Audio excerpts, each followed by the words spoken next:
El Canal del Congreso presenta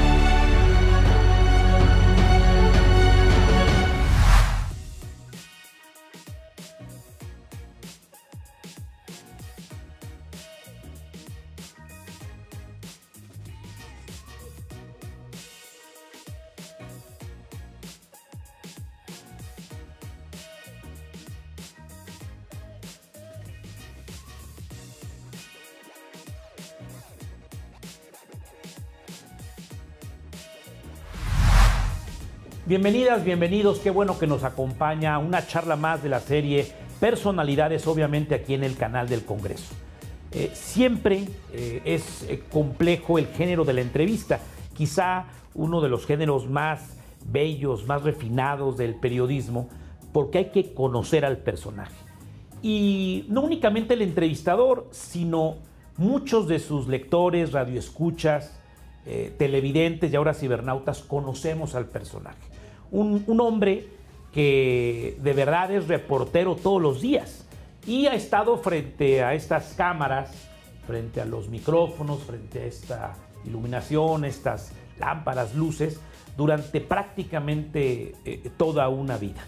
Un reportero de 24 horas que llega a sustituir en el noticiario estelar de quizá el único espacio noticioso periodístico de la época, me refiero a Eliseo Budovsky, y hoy conductor de su propio espacio, el estelar, en el financiero Bloomberg. A mí me da mucho gusto recibir aquí en el Canal del Congreso, yo lo saludo los martes cuando hacemos cambio de estudio en el financiero, al querido Guillermo Ortega Ruiz. Memo, es un gusto, es un honor que estés con nosotros, gusto en saludarte. Gracias, muchas gracias, Gustavo, con mucho gusto, con la amistad de tantos años. Muchísimo tiempo, querido Memo. Oye, un reportero, un periodista, un redactor, un hombre de medios, así te defines, ¿no? Sí, yo siempre digo que yo no llegué al periodismo, el periodismo llegó a mí. ¿Por tu jefe? Porque me pasa un poco lo que te sucede a ti. Sí. Provenimos de una familia de periodistas. En mi caso, mi papá fue editor, director, periodista, al igual que mi tío. Editábamos publicaciones, mi tío editaba un semanario político que se llamaba Revista de América. Mi papá editaba un semanario dedicado al cine en la época dorada del cine mexicano, que se llamaba México Cinema. Y yo, desde que tengo uso de razón, he estado en redacciones. Tengo muy presente a un dibujante que era el que trazaba las páginas en los machotes, así se llamaban, machotes. Digo, hoy suena muy divertido hablar de eso, ¿no? Claro, claro. Pero ahí trazaba cómo iba la fotografía y los textos, etcétera, y me decía, ¿y tú qué vas a estudiar? Y yo le decía, periodismo. ¡No! ¿Cómo? Vas a ser pobre igual que nosotros. Si tú tienes la oportunidad de estudiar, estudia otra cosa. Pero la verdad es que a mí siempre me llamó el periodismo. Mi papá alentó la vocación. Ya no me vio trabajar de manera formal en la televisión porque murió cuando yo solo tenía 21 años. Pero la verdad es que él siempre tuvo la idea de que podría yo hacer algo en este mundo del periodismo que tanto nos apasiona. Don Benjamín Ortega debe estar muy orgulloso de su hijo. Y es verdad lo que platica Memo. En aquella época se diseñaba en papel el periódico. Ahora todo se diseña en las computadoras, se cambian las imágenes, pero tú sí viviste lo que eran las líneas ágatas. Las tipografías. Las tipografías. Ya después se cortaba y se pegaba la I con acento, la A con acento. Ay, esto va con Z y lo pusimos con S. Y era un trabajo artesanal. Por eso se le llama artes gráficas, ¿no? Artes gráficas, sí.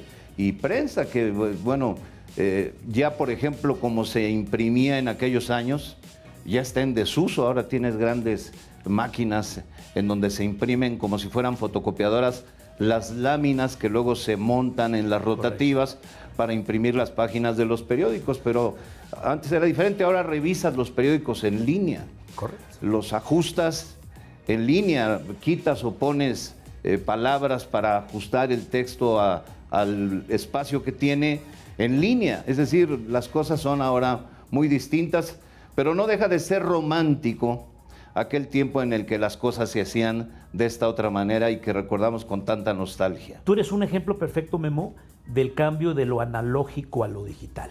Aunque tú ya entraste a la televisión por ahí del 76, que era todo medio electrónico, ¿no? El show de poder accionar tu aparato televisor, muchos en blanco y negro todavía, y veían a los reporteros dando la información en el show estelar.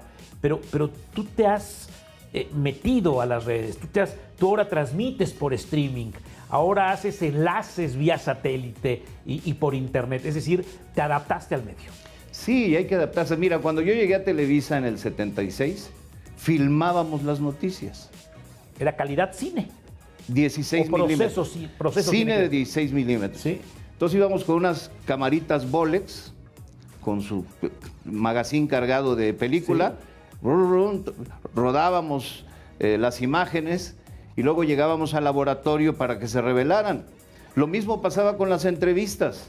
Y entonces llegabas al laboratorio y, oiga señora, había una señora que se hacía cargo del laboratorio, ¿en cuánto tiempo estará mi entrevista? En 7 horas ya la tienes. Caramba. Y entonces, claro, pues pasaban todas esas horas y luego un editor que se llamaba, no sé si todavía vive, Toño Bustamante, montaba todo en un carrete, lo llevaba a un proyector que tenía Jacobo en su oficina y ahí iba todas las imágenes de las notas, las entrevistas. Checando el noticiero. Y Jacobo decía, córtale de aquí a acá y córtale de acá a allá. Y era literalmente cortar, pegar, porque claro, cortabas la cinta y la unías a la otra parte, la pegabas con un diurex, correcto, le ponías una cola que decía 24 horas, y así pasaban las noticias en la televisión. Es decir, la transición de ese analogismo a lo que vivimos hoy es una transición brutal que ha ocurrido en medio siglo, Gustavo. Hoy, Guillermo Ortega Ruiz, 10 minutos antes del noticiero, puede levantar el aparato telefónico y le dice a su productora, esta nota acaba de suceder, y una imagen se puede jalar, permítanme el término coloquial, de la computadora e iniciar con esa nota el noticiero. Sí. O sea, cambió completamente. O si ocurre algo que desafortunadamente sucede, como el accidente en la línea 12 del metro, o un fuerte temblor que paraliza la ciudad, tiras el libreto o el guión a la basura. Correcto. Y todo es ad libitum, todo es improvisar. Correcto. Y improvisas tú, improvisa la producción, improvisan los reporteros, improvisamos todo, siempre con el objetivo de llevarle la mejor información al público. Eso es lo que está en el centro de nuestro interés. Déjame regresar con don Benjamín. En tu casa seguramente recuerdas tu niñez rodeado de libros, rodeado de la enciclopedia, consultabas el diccionario. Estos términos para las nuevas generaciones es algo de la era de piedra. No podías googlear nada y en ese tiempo ni sabías que algún día habría la posibilidad de googlear algo. Bueno, ¿no? El superagente 86 se quitaba el zapato y en la suela lo movía y era del futuro que podías hablar por teléfono. Hoy todos tenemos un teléfono móvil. La realidad superó a la ficción. Un teléfono móvil que es ahora todo menos teléfono. Claro. Porque es tu vida. Correcto. Ahí operas los bancos, ahí operas la información, ahí operas la comunicación a través de WhatsApp con todo tu equipo. Sí, el mundo es otro. Desde luego yo sí crecí rodeado de libros. Mi papá siempre alentó que leyéramos. Yo leí desde muy chico una versión infantil del Quijote. Me apasiona, tengo algunos ejemplares antiguos del Quijote que he ido coleccionando, porque me gusta verlos, revisarlos, leerlos. Me hizo leer, por ejemplo, recuerdo yo muy niño, un libro que se titula Corazón diario de un niño. Y así muchas otras obras, pasando por Julio Verne y La Vuelta al Mundo en 80 días. En fin, todo lo que en aquel momento se escribía y se publicaba, mi papá buscaba la manera de que nosotros tuviéramos acceso a ello.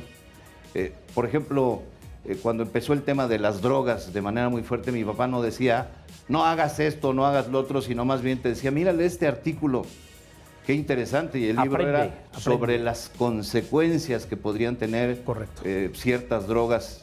Es que antes se transmitía el conocimiento con la lectura. Hoy se lee con un reel en Instagram, un Sí, reel en TikTok. Cambió la historia.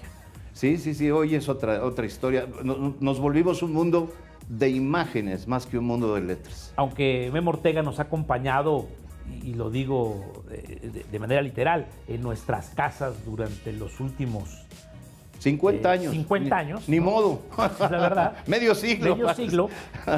Memo nace empezando la segunda parte del siglo pasado, en el milenio pasado. Sí. Era un México completamente distinto. Era un México diferente.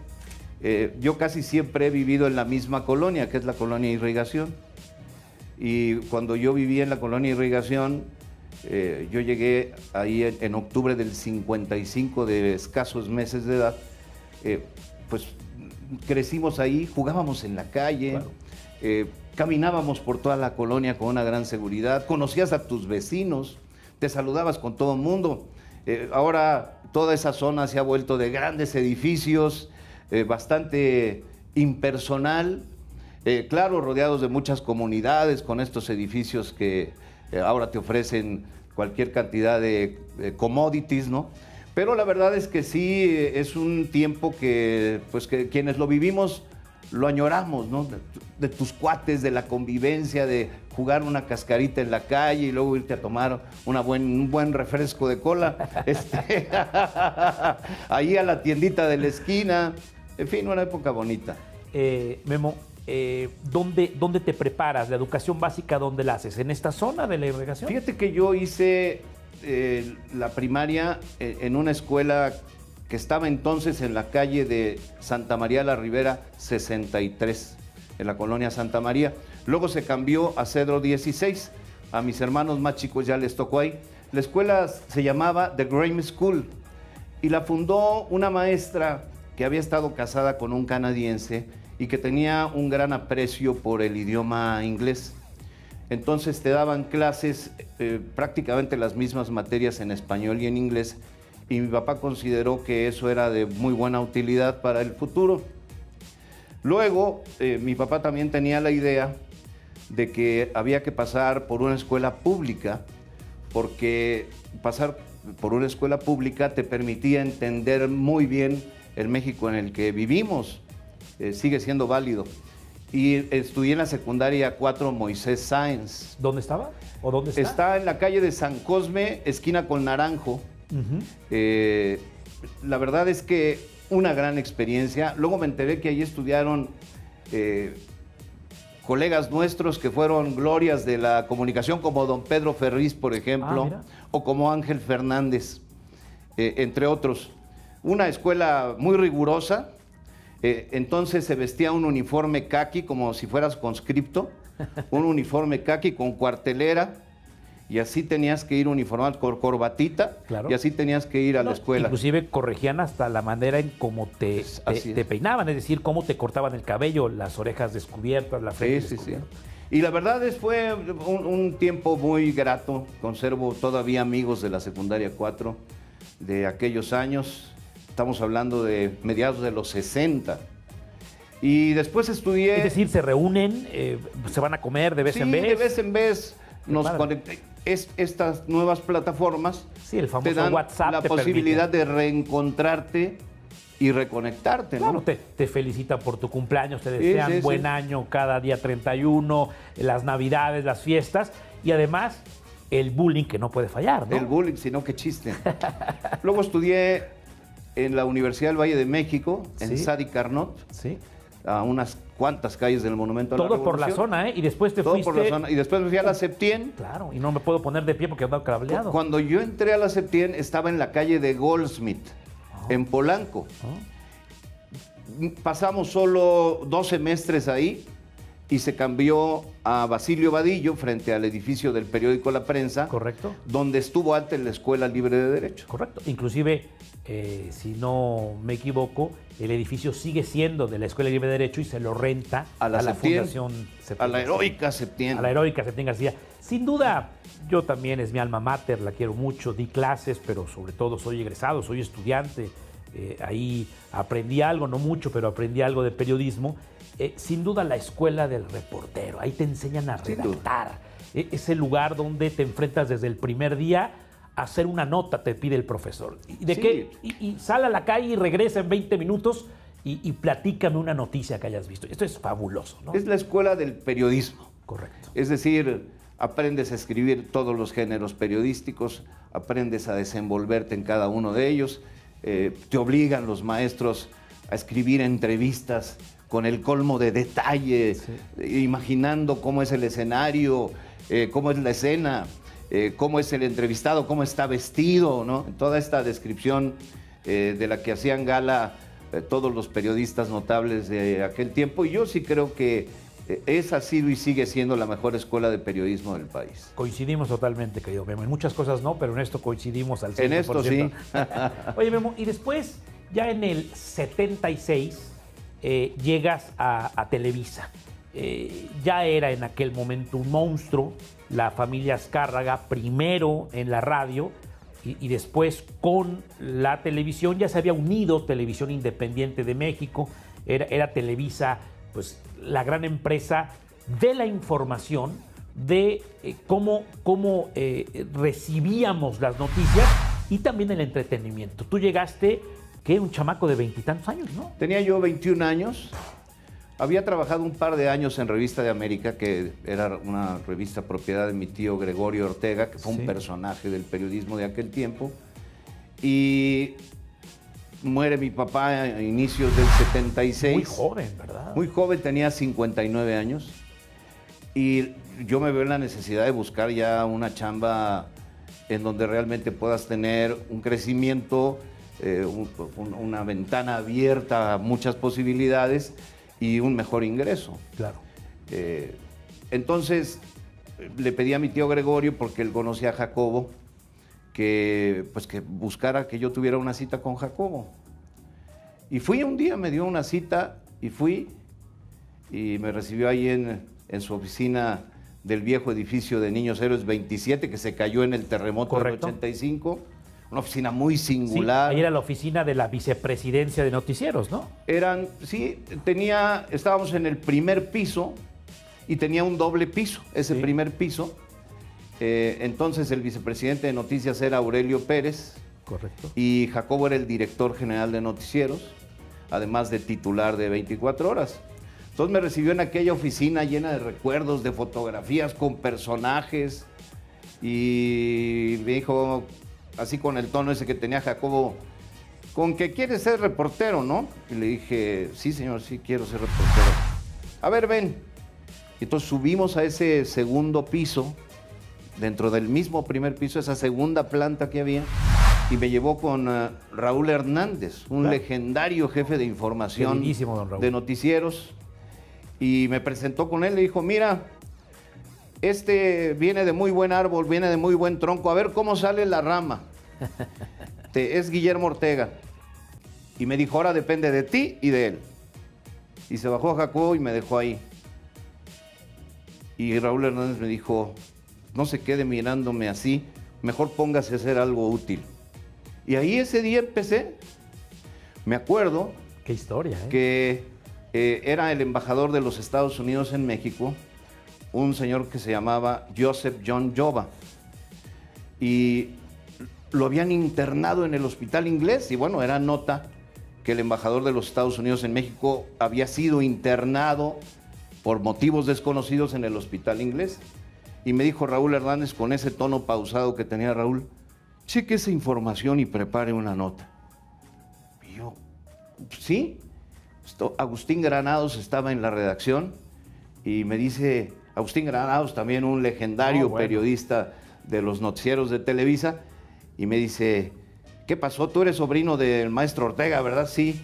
Estás recién llegado, ¿verdad? Sí, estoy recién. ¿Qué te pidió el jefe Raúl?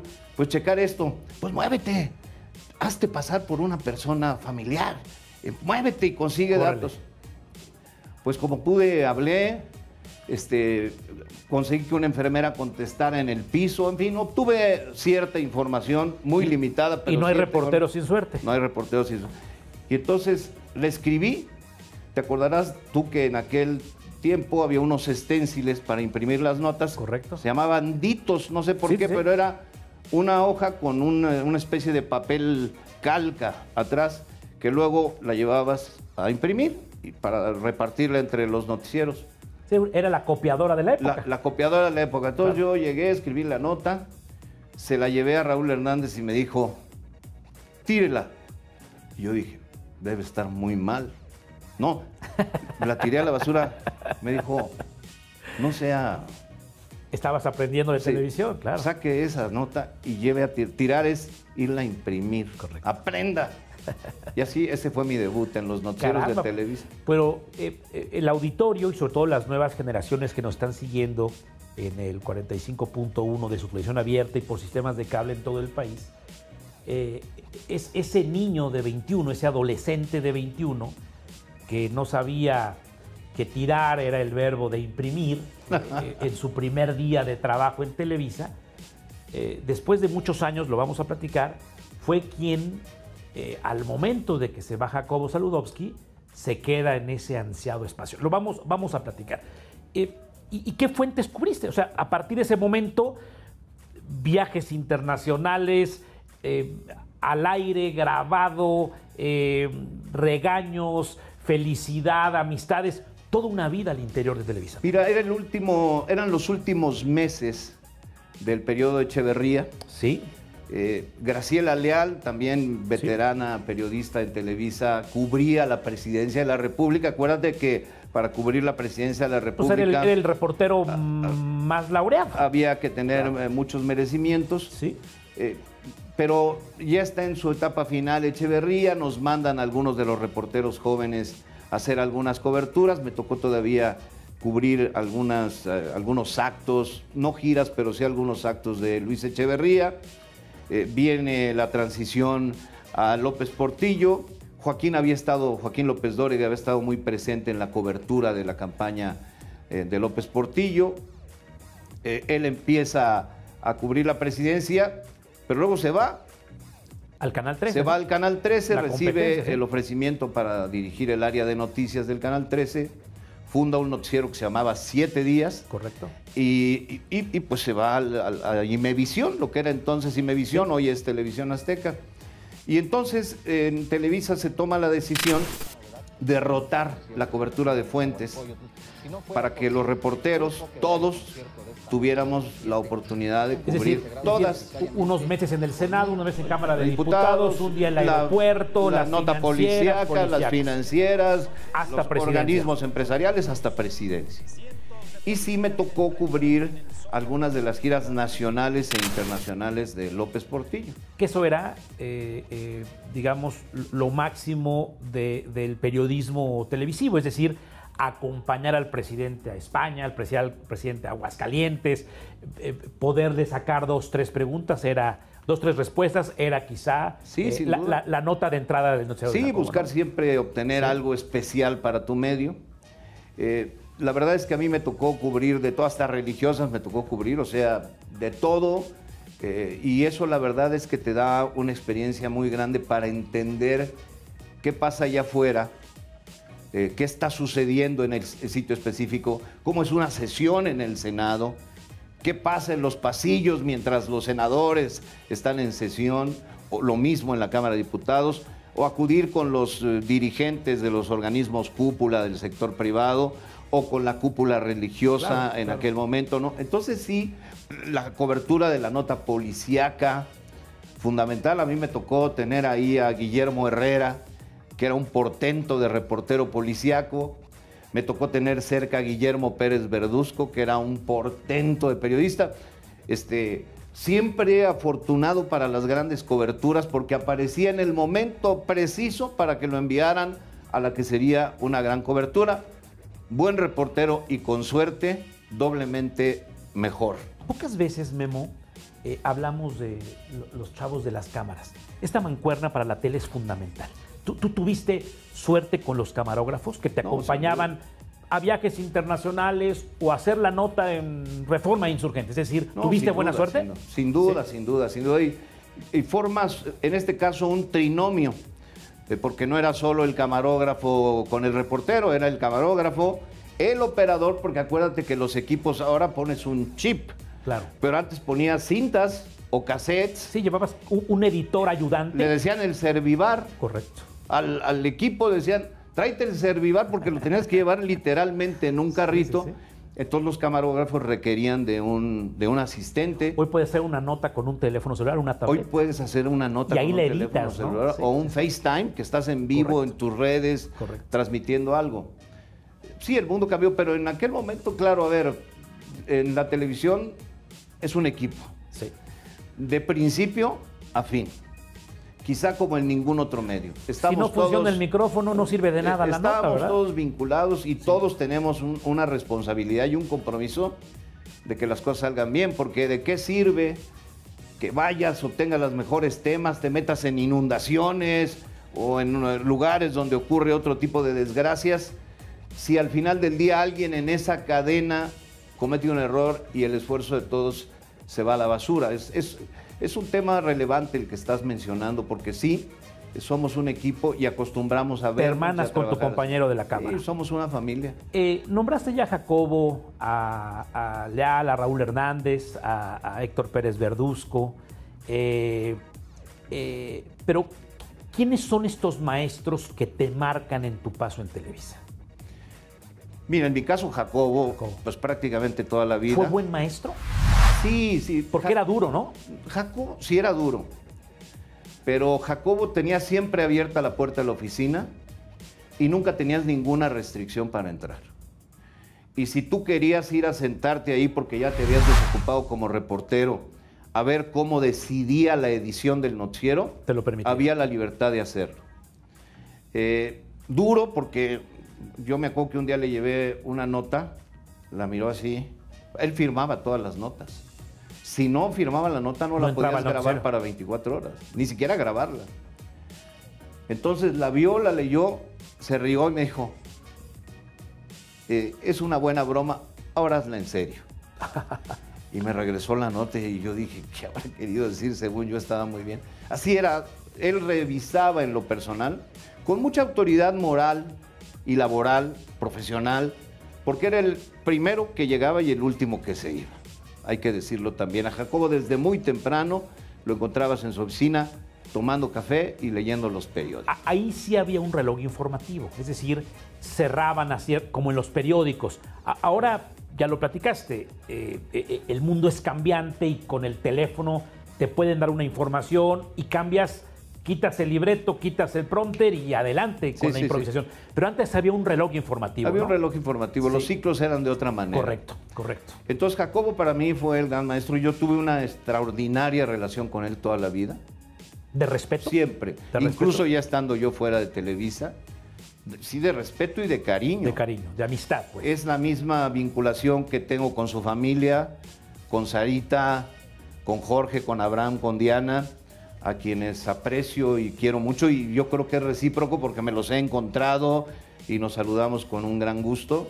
Pero Jacobo fue un gran maestro, fue un amigo generoso y un gran maestro, y para mí fue un honor haber llegado a tomar la estafeta de su parte para continuar la tarea del noticiero de la noche. En aquella época ya se había fusionado Televisión Independiente de México y Telesistema Mexicano, hacían Televisa. Eso fue en el 73. No había competencia. Es decir, ahorita nombrabas lo que pasó con Canal 13, que Joaquín se va para allá como director de noticias, pero el referente por la fuerza de las repetidoras de Televisa era el Noticiario 24. ¿Estoy en lo correcto? Sí, ¿no? Sin lugar a dudas. Sí. Guillermo Ochoa, un gran referente matutino. Sí. Junto con Lourdes Guerrero. Correcto. Duraron años en Hoy Mismo. Guillermo, un periodista muy respetado, muy respetable. Ha sido y sigue siendo un periodista al que hay que leer, ¿no? Y durante ese tiempo al que había que ver y había que escuchar. Pero sí, sin lugar a dudas, el noticiero estelar era el de Jacobo, y Jacobo, con su fortaleza periodística, lo hizo un referente permanente en el ánimo de quienes veíamos noticias o de quienes veían noticias en ese tiempo. Comprometidos con la verdad, te lo pregunto porque el jefe decía, somos soldados del PRI.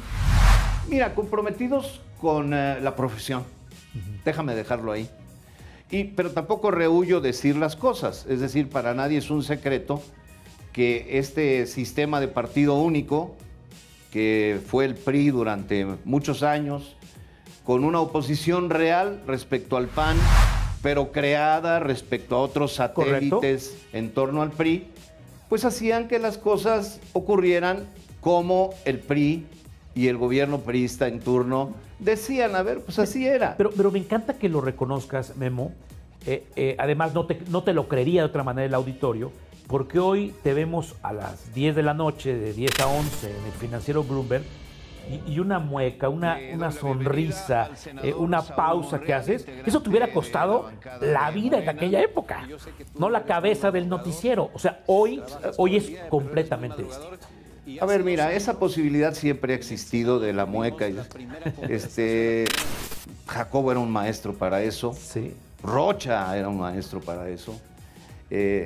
Siempre es una posibilidad, es un recurso que tiene el periodista. Es un editorial mismo en la pantalla, ¿no? Pero sí puedes hacer, sí puedes expresar, ¿no? Los ojitos para arriba decían todo, ¿no? Un gesto, ¿no? Claro. Entonces, sí, eso siempre ha cabido y había quien lo hacía con mayor convicción y con mayor valor y quien no. Eso ha existido siempre. Sí estuvimos bajo un régimen muy autoritario, pues también hay que reconocerlo así. Eso fue el priismo y ojalá no se repita esa parte de la historia para nuestro país porque fue lamentable. Claro. Luego las cosas ocurrieron de otra manera. Mira, yo recuerdo que en la elección del 88, más allá de la discusión de que si ganó Salinas o ganó Cárdenas, yo creo que ganó Salinas con la información en la mano. Entiendo por qué se cayó el sistema.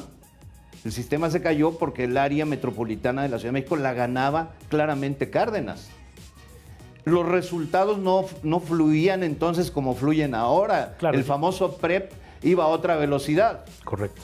Si en aquel momento se hubiera dejado fluir los resultados como era el propósito, hablo de la elección de Salinas, si hubiera dejado fluir la información, Cárdenas, nos hubiéramos ido a dormir con la idea de que Cárdenas ganó la elección. Y al otro día... ¿Cómo se iba a explicar la voltereta que iba a dar la elección misma al día siguiente cuando llegaron todos los resultados del medio rural? Pero no entro en debate con eso. Hay quienes dicen que fue un fraude, cada uno tendrá su idea. Yo como periodista tengo que ser riguroso y sé lo que pasó y eso es lo que pienso y eso es lo que he informado. Ahora bien, dicho eso, esa elección hizo que Televisa iniciara una transición. Porque ese mismo Emilio Azcárraga, al que tú refieres y que decía que Televisa era soldado del presidente y soldado del PRI, ese mismo Emilio Azcárraga, al regresar de viaje ese 1988, me invitó a trabajar con él. Y en la muy larga conversación, que fue un monólogo que tuvimos en Televisa San Ángel, don Emilio me dijo, en Televisa o cambiamos o nos cambian. Correcto. Y empezó una transición, me llevaría mucho tiempo relatarte todos los episodios que ocurrieron a partir de entonces, pero la verdad es que una de mis primeras comisiones como director de información de la presidencia de Televisa fue invitar a todos los líderes y representantes de las diversas fuerzas políticas del país a una reunión con Emilio Azcárraga, con la presencia de Jacobo, con la presencia de Félix Cortés Camarillo, que por ahí anda, no me dejará mentir, con la presencia de Rafael Recendis, que apoyaba a don Emilio en temas que tenían que ver con la política, y con la presencia mía, a platicar, ¿como con quién? Con Luis H. Álvarez y Castillo Peraza. Se abrió Televisa. Como con Cárdenas y Aguilar Sincer, que iba con él. En fin, con Aguilar Talamantes del PST, en fin. Televisa se abrió. Correcto. Y empezó paulatinamente una apertura que nos llevó a un nuevo sistema electoral, que nos llevó notas críticas, a encuestas de salida, correcto, que nos llevó a programas con análisis en donde había ya espacios críticos. ¿Te tocó la mejor época, Memo? Me tocó la mejor época en esa fase. Yo ya llevaba años en Televisa. Claro. Llevaba yo 12 años en Televisa cuando esto sucedió. Pero hay el mismo Sí. hombre que en algún momento tuvo una visión. Por eso la genialidad de Emilio Azcárraga, por eso la genialidad. entendió el proceso de México. Exactamente. Cambiaron los políticos, cambió la sociedad, no podía quedarse atrás la televisión, que No era podía. el espejo de la realidad.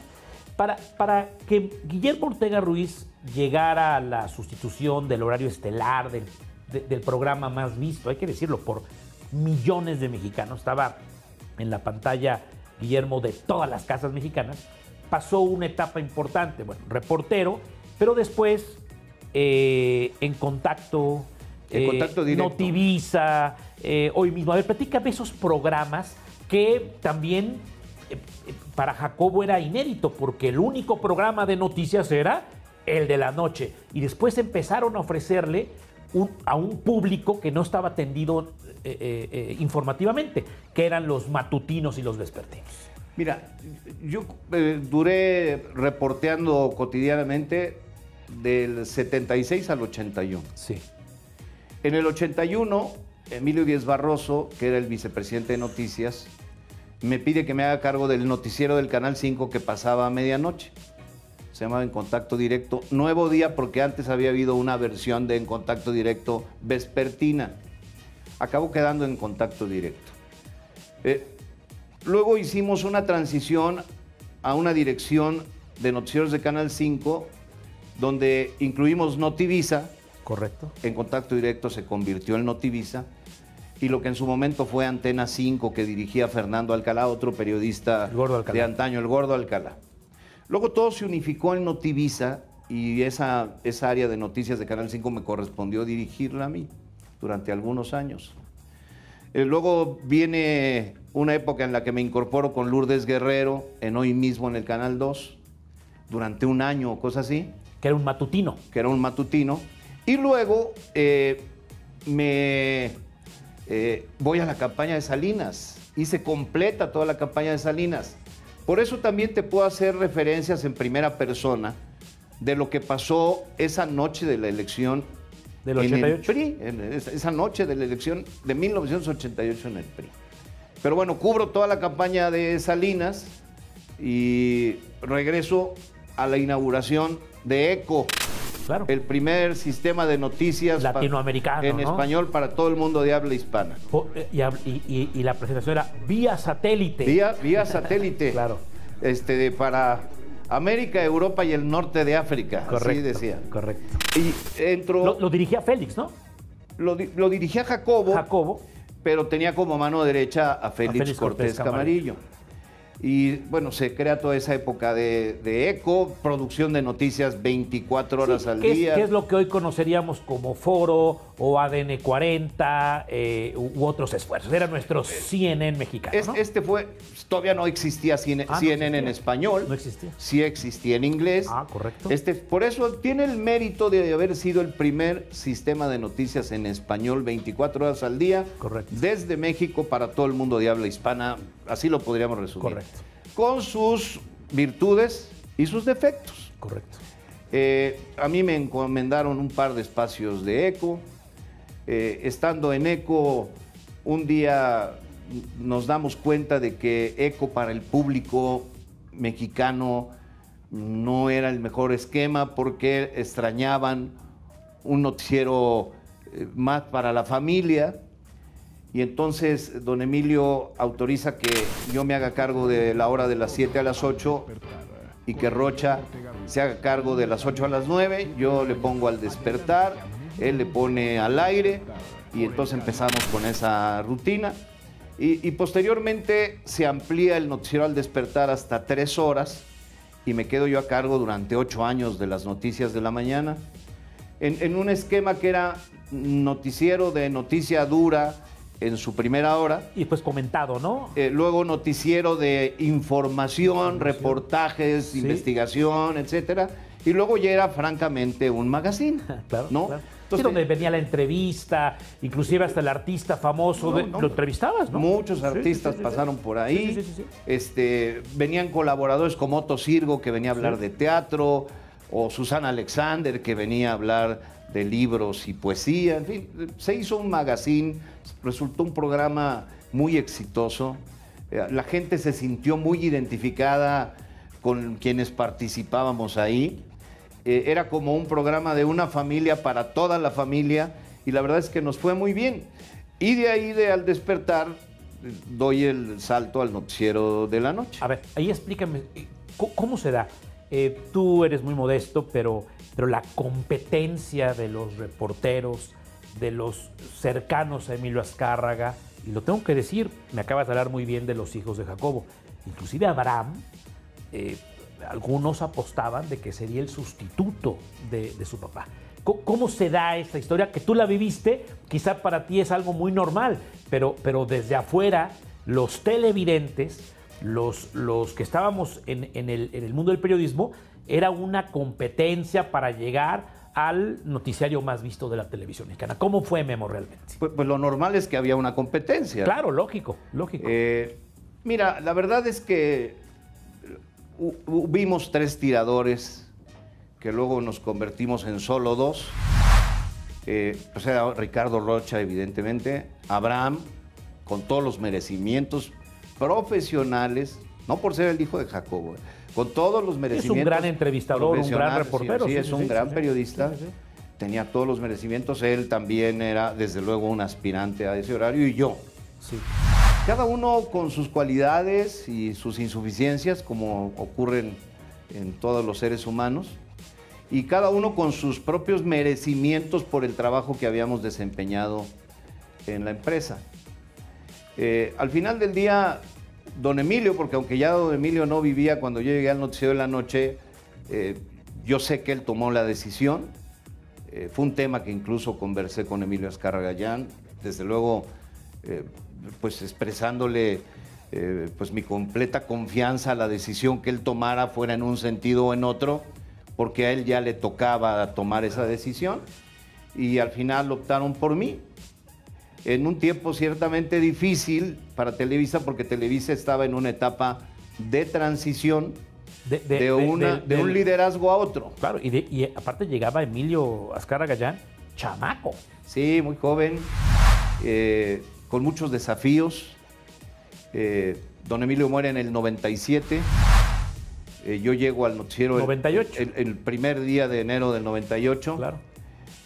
Ya se había hecho la transición. En su último programa de 24 horas, Jacobo me había presentado. No estaba previsto, por cierto, pero ese día que Jacobo se despedía, el estudio estaba repleto, lleno de gente. Eso no lo vimos nosotros, pero estaban todo el equipo. Eso no se vio, pero ocurrió. Y yo estaba entre los muchos que íbamos a estar solidarios con nuestro jefe, acompañándolo en la última emisión. Tú ya sabías que ibas a conducirlo. Yo ya sabía, él ya sabía, no había habido ningún contratiempo con eso, Abraham ya sabía. La transición con ellos fue muy amigable siempre. Y Jacobo, sorpresivamente volviendo de un corte, me llamó, estando en un corte me llamó. Siéntate. Y me dijo, no, ven aquí. Por ahí está en YouTube la intervención. Y pues Jacobo anuncia ahí que a partir del siguiente lunes estaré yo en ese horario. Fue histórico, del 98 al 2000, y un proceso de transición, sí, de la muerte de Emilio Azcárraga Milmo a Emilio Azcárraga Gallán, pero también recordemos que en esa transición el PRI empieza a perder gubernaturas, se llevó Salinas a 14 gobernadores de corbata y desemboca en el año 2000, cambio de milenio, cambio de siglo, con el triunfo de Vicente Fox Quesada. Por razones de tiempo, querido, bueno, ya me imagino las anécdotas, estar en ese lugar, informando a millones de mexicanos. Pero quiero saltarme tu paso por, primero, la crónica. Recuerdo muy bien, por cierto, fuiste mi jefe, yo colaboraba semanalmente, lo agradeceré siempre, en la crónica de hoy. Creo que un ejercicio muy interesante, ¿no? Después de tu salida de televisión. Muy, ¿no? Muy interesante porque, bueno, yo me voy a MBS. Ah, claro. De MBS me voy a Grupo Imagen. Imagen, sí. De Grupo Imagen me quedo en La Crónica, periódico que ya dirigía, y me quedo durante 8 años dirigiendo el periódico La Crónica. Luego, por razones personales y familiares, me fui a vivir a Guadalajara. En Guadalajara fundo un periódico que se llama El Diario NTR, que preside José Aguirre Campos, con quien estoy ligado en temas de medios desde hace pues, todo este tiempo, 10 años. Y formamos ese periódico, establecemos estaciones de radio en Jalisco. Que compró Pepe Aguirre, compró todo lo que era del señor Vázquez Raña, ¿no? Primero, él tenía 8 estaciones en Zacatecas, sí, 2 en Jalisco. Sí. Cuando yo llego a México, invitado por Manuel Arroyo para hacerme cargo del noticiero de la noche, Manuel Arroyo, el presidente del Financiero, estábamos en la negociación para la adquisición de algunas estaciones de lo que se conoce como México Radio, propiedad de Mario Vázquez Raña. Negociaciones que llevaron a la postre a que nos hiciéramos cargo de todo el grupo. Son 25 estaciones, 24 de radio y una de televisión, un canal abierto Zacatecas, ¿no? en Durango. En Durango, correcto. Y ahora ya son 70 y tantas estaciones. Es un grupo radiofónico que ha crecido mucho. Y entonces vuelvo a la Ciudad de México, porque vivía yo en Guadalajara. Vuelvo a la Ciudad de México. Y conduces el matutino, sí, el noticiero matutino de NTR, ¿no? Conduzco el noticiero matutino de NTR a través de la radio y el de televisión en la noche. Correcto. Y a toro pasado volteas, ¿dónde te sientes más cómodo? ¿Eres un periodista de televisión? ¿O el periodismo no importa el medio con el que se vaya? Yo diría que soy un periodista. Sí me siento muy cómodo en la televisión porque he hecho prácticamente durante toda mi vida televisión. Pero, ¿qué te digo de la radio? Tú has hecho radio. La radio es un medio delicioso. Mira, yo creo que el medio más desafiante para el periodista es la radio. Porque en la televisión tienes imágenes, tienes el encanto de la imagen. Una imagen noticiosa dice más que muchas palabras. Y la radio únicamente es... La radio eres tú con el micrófono. Claro. Platicábamos hace un momento de lo que ocurrió el 9/11, ¿no? El 11 de septiembre de aquel año en que se caen las Torres Gemelas. Yo transmití el noticiero matutino de MBS y cuando surgió eso, lo que decíamos hace rato, te olvidas de todo lo demás y esa se vuelve la nota. Yo no sabía, pero esa cobertura que empezó a las 7:30 de la mañana, para mí concluyó a las 4:30 de la tarde. Claro. Ya se había sumado Pepe Cárdenas, que estuvo por breves momentos en MBS. Sí, salió de Radio Fórmula, sí, creo que 1 o 2 años, o unos meses. Unos meses. Tienes razón. Sí. Ya se había incorporado Jorge Fernández Menéndez, ya estábamos transmitiendo, cuando no había más que una imagen lejana de las torres humeantes y cero información. Correcto. Esa es la radio. Claro, claro. Un desafío gigantesco para comunicarle a tu público cuando no está más que tu capacidad, tu voz y el micrófono. Hoy te veo yo los martes, no únicamente en la pantalla, sino en vivo, con la misma disciplina, con la misma entrega, con el mismo cariño a tu público en el Financiero Bloomberg. Es decir, es un trabajo de todos los días. No hay pasado ni presente. Ahí es estar informándole a la gente para que se vaya a descansar. Bueno, tú les dices que no se duerman, pero que se vayan a descansar informados. Sí, esa es la intención. Y mira, respetando al medio, respetando a la profesión, respetando al público y respetándote a ti mismo. Eso de no se duerman es para que eso tenía un doble significado, ¿no? Tenía una connotación de no te dejes, espabilate. Claro, ponte buzo, ¿no? Dirían las abuelas, ¿no? Mira, en realidad te lo cuento rápido. Cuando se acrecienta el horario del noticiero matutino de Al Despertar, entrábamos a las 7 y deciden ponerlo a las 6. Porque la competencia de Televisa era radiofónica, era Gutiérrez Vivo. Sí. Y entonces, pues, si la gente te gana en la radio, si te gana la audiencia en la radio, es muy probable que no te pongan en el canal de televisión. Entonces íbamos persiguiéndonos en los horarios.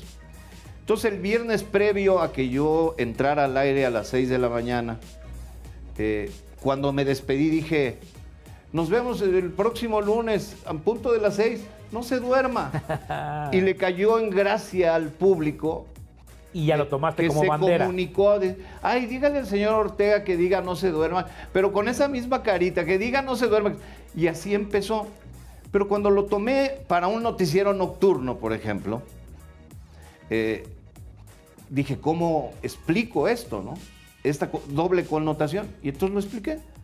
Esto se trata de que no nos dejemos. Claro. De que no nos durmamos Espabilate, en ponte nuestros buzo, laureles, no te dejes del abuso del poder. Es que se convirtió en tu grito de guerra periodística. Pero de ahí viene.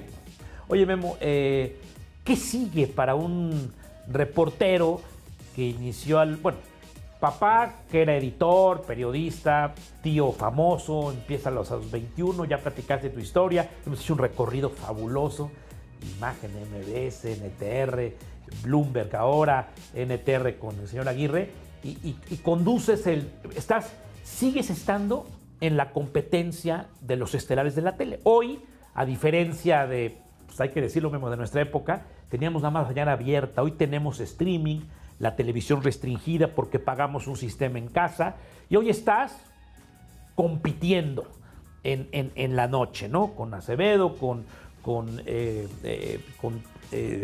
Azteca y muchas otras opciones. ¿Qué sigue para Memo Ortega? Es decir, va a haber un momento que tiene que decir Memo, yo me voy, vienen las nuevas generaciones, o hasta que diga el señor Aguirre y aunque diga el señor Arroyo. ¿Cómo es este proceso? Mira, yo creo que en primer lugar tú tienes que tener el entusiasmo y el ánimo de hacer las cosas. Yo voy a cumplir 70 años 70. En febrero próximo. Y es una década en donde empiezan a pasar muchas cosas diferentes. Algunos afortunados siguen teniendo una lucidez brutal, una movilidad brutal, etcétera. Pero tú estás a todo dar, ¿no? Si yo la tengo, pues seguiré mientras tenga lucidez, capacidad, ánimo de hacer las cosas, Sí, movilidad. Porque te veo como el primer día, o sea, estás entregado. Pues lo seguiré tu haciendo. estudio. Y desde luego, mientras el señor Arroyo en el Financiero considere que yo debo estar ahí, y mientras el señor Aguirre considere que debo estar ahí. Con el señor Aguirre yo tengo un compromiso grande porque con este grupo notable de estaciones de radio que él ha adquirido, tenemos un proyecto igualmente grande en el que yo me comprometí a estar con él y no me voy a rajar. Es un trabajo que puedes estar en el micrófono o no, porque se trata de organización, de producción, de preparación de contenidos.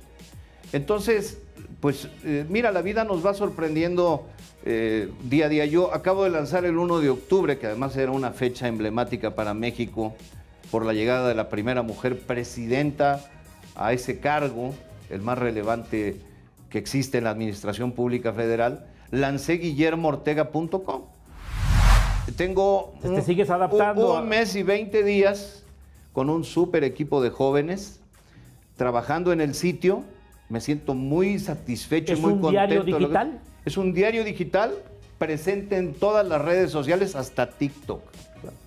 Entonces, la verdad es que mientras haya ánimo, mientras haya deseo de seguir haciendo cosas y mientras tú honres lo que estás haciendo ante las cámaras o ante el micrófono, hay que seguir. Yo no me veo en un retiro, sentado en un jardín, con una mantita en las piernas, leyendo. No me veo así. Eres un hombre muy discreto, fuera de escándalos. Rápidamente, ¿tienes pareja, tienes hijos, tienes nietos? Mira, tengo 3 hijos. 3 hijos. Tengo 6 nietos. Caramba. Bueno, 5 nietas y un nieto, porque ahí sí hubo una mayoría femenina muy grande. Adorables, todos mis hijos preciosos. Y pues ahora sí que los ratos que no estamos frente a las cámaras o frente a los micrófonos, me dedico plenamente a ellos. Eres un hombre familiar. Soy un hombre de familia, sí. ¿Eres buen amigo con tus amigos? Soy muy buen amigo de mis amigos, me veo con ellos. Hay algunos que tenemos 50 años y fracción de amistad. Los de San Cosme, pues. Los de San Cosme y los de un grupo coral de la iglesia de la parroquia de Fátima de la Colonia Irrigación, porque muy jovencitos tocábamos, cantábamos la misa y... ¿Y qué? ¿Y se van a tomar el trago? ¿Se van a comer? Sí, nos vamos a echar una copa, nos vamos a comer. De lo que no se acuerda uno, se acuerda el otro. Y si no nos acordamos ninguno, algo inventamos. Así es de que muy padre. Sí, tengo el gusto de tener amigos de mucho tiempo y muy buenos amigos. Y sí me precio de ser un buen amigo de mis amigos. Inicié el programa Memo Ortega Ruiz diciendo que este espacio de personalidades reúne creemos nosotros, a lo mejor de México, en distintos ámbitos: la diplomacia, la política, el deporte, la escultura, la pintura, el canto. Y yo quisiera, Memo, antes de despedirme, que entendieras esta charla de semblanza, esta entrevista, como un homenaje a tu carrera después de 50 años de trabajo, y no has parado. O sea, puede ser radio, puede ser televisión abierta, restringida, ahora lo digital, redes sociales, pero que nos has acompañado a un grupo de generaciones. A veces lo hacemos tan cotidiano que no nos damos cuenta que has acompañado en la historia de nuestro país los últimos 50 años. Muchísimas gracias, y es un honor que hayas platicado con esta reunión. No, el honor es para mí que me consideres en ese grupo de personas, y he estado muy contento charlando contigo después de una amistad que ya suma años también. Gracias, Gustavo. querido Memo. Gusto en saludarte. Y no se duerma. Gracias, querido Memo. Yo soy Gustavo Rentería y los invito a la próxima charla de la serie Personalidades, obviamente aquí en el canal del Congreso. Mi nombre es, les repito, Gustavo Rentería. Pásela bien. Adiós.